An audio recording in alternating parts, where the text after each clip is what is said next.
Hewlett Packard came out with some disappointing news, telling the shareholders they're going to have to wait a while before that company gets turned around. That hasn't hurt the market because they got the rally caps on today.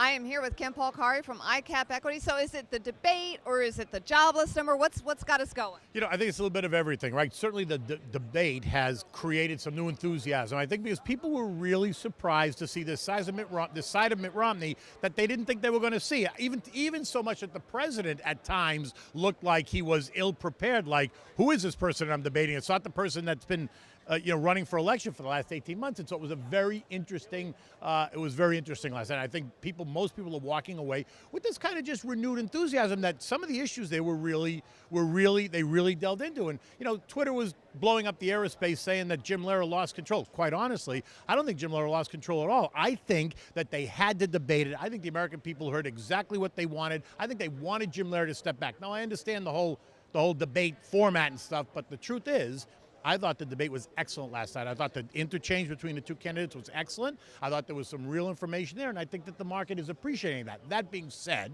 I think that we're going to hit our head at 1460, 1465 on the S&P. We're going to find some real resistance. We're still stuck in that 1425, 1470 range.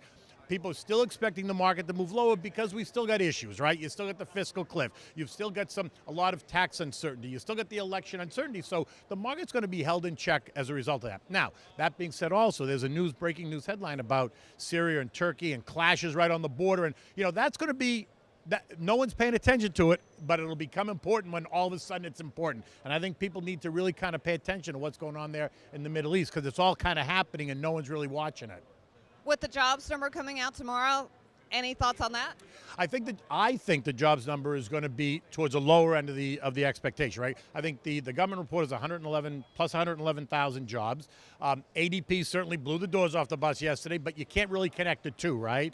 I think if you look at there's a strategist, Nick Colas from Convergix, who puts out a piece every month about tax and withholding strategies, and he can kind of speculate on what's that mean for jobs, and he actually thinks that jobs number is going to come below 100,000 based on those tax and withholding receipts, which is what it's really been running, and I think it's going to be very interesting to see because I think it's going to be weak based on all the economic data that we've seen, other than the two ISM reports, which all of a sudden surprise everyone to the upside when all the other reports are negative. So, it causes you to take a step back and just think. That's why I think we're going to run out of steam here at 1460 because I think the market's just churning. All right, so it sounds like we're stuck here. We're stalled out. Have our rally caps on, but don't get too excited because Ken thinks we're going to hit that glass wall.